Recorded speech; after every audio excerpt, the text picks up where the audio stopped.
Hi friends, welcome to Study with Hanshik. Please subscribe this channel. Third class EVS ఆహారపు అలవాట్లు 8th lesson TET మరియు DSC ప్రత్యేకం. నిజామాబాద్లో జొన్న పంట ఎక్కువగా పండిస్తారు. కరీంనగర్లో వరి పంట ఎక్కువగా పండిస్తారు. మహబూబ్ నగర్ జిల్లా దగ్గర కృష్ణానది ఉంది.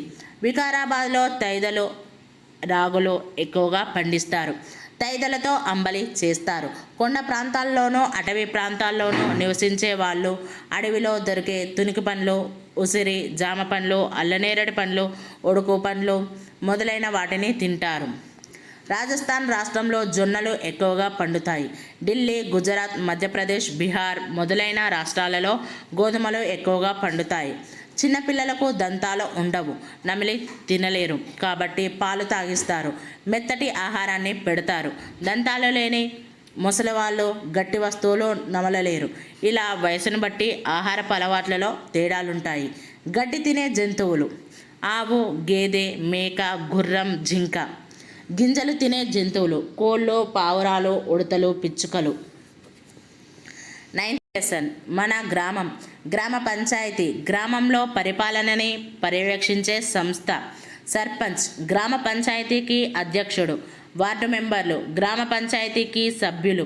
పోలియో చుక్కలు 1 నుండి 5 సంవత్సరాల పిల్లలకు అంగవైకల్యం, పోలియో రాకుండా వాడే మందులు.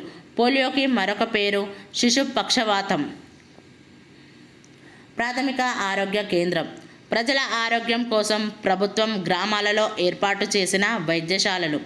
పోస్టాఫీసు ఉత్తర ప్రత్యుత్తరాలు, చిన్న మొత్తాల పొదుపు వంటి సేవలను పోస్టాఫీసులో నిర్వహిస్తున్నాయి. గ్రామ పంచాయతీ వారు గ్రామానికి మంచినీటి సరఫరా చేయడం, వీధులు, కాలువలు శుభ్రం చేయడం, వీధి దీపాలు వేయడం లాంటివి చేస్తుంటారు. తంతి తపాలా కార్యాలయం ద్వారా ఉత్తరాలను, డబ్బులను చేరవేయడం, డబ్బు దాచుకోవడం, జీవిత బీమా మొదలైన పనులు చేస్తారు. ప్రాథమిక ఆరోగ్య కేంద్రంలో వైద్యుడు, ఆరోగ్య కార్యకర్తలు ఉంటారు. ఆరోగ్య కార్యకర్తలు ప్రజలకు ఆరోగ్య విషయాల గురించి తెలుపుతుంటారు. పల్స్ పోలియో కార్యక్రమాలు నిర్వహిస్తారు. చిన్న చిన్న రోగాలకు మందులు ఇస్తుంటారు. పశువులకు రోగాలు వస్తే పశువుల ఆసుపత్రికి తీసుకెళ్తారు. గ్రామంలో జనాభా ఎక్కువగా ఉంటే గ్రామీణ బ్యాంకు ఉంటుంది. ప్రజల డబ్బును బ్యాంకులో దాచుకుంటారు. ప్రజల అవసరాలకు బ్యాంకులు అప్పులు కూడా ఇస్తాయి. ప్రజలు వాటిని వాయిదాల రూపంలో తిరిగి చెల్లిస్తారు. నీళ్ళ ట్యాంకుల నుండి నీటిని నల్లాలకు వదులుతారు. నీళ్ళ ట్యాంకును వారానికి ఒకసారి కడుగుతారు.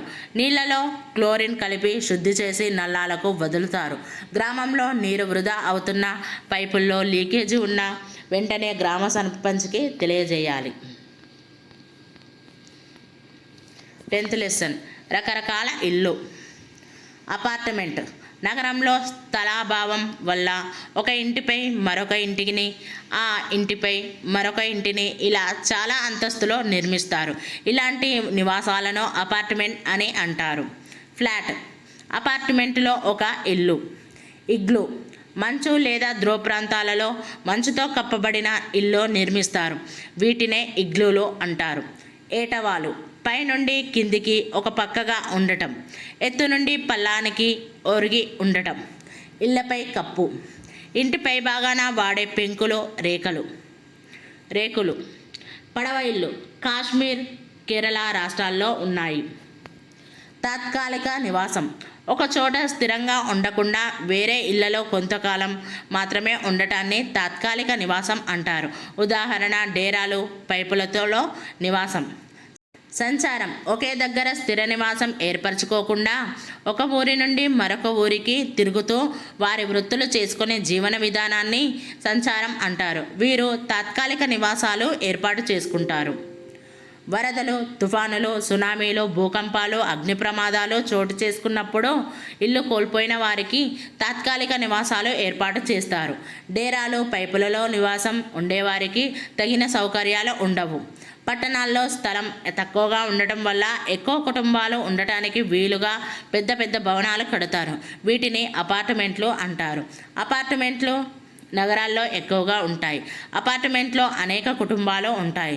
అపార్ట్మెంట్లో ఒక కుటుంబం నివాసం ఉండే భాగాన్ని ఫ్లాట్ అంటారు. ఒక అపార్ట్మెంట్లో సుమారు 10 నుండి 30 కుటుంబాల వరకు నివాసం ఉండడానికి ఫ్లాట్లు ఉంటాయి. కలుపతో కట్టిన ఇల్లు భూకంపాలు వచ్చే ప్రాంతాల్లో ఉంటాయి. పడవ ఇళ్ళు కాశ్మీర్, కేరళ రాష్ట్రాల్లో ఉంటాయి. ఇగ్లు మంచు ప్రాంతాల్లో ఉంటుంది. దీనిని మంచుతో కట్టుకుంటారు. ఇంటికి పైన ఉండే భాగాన్ని ఇంటి పైకప్పు అంటారు.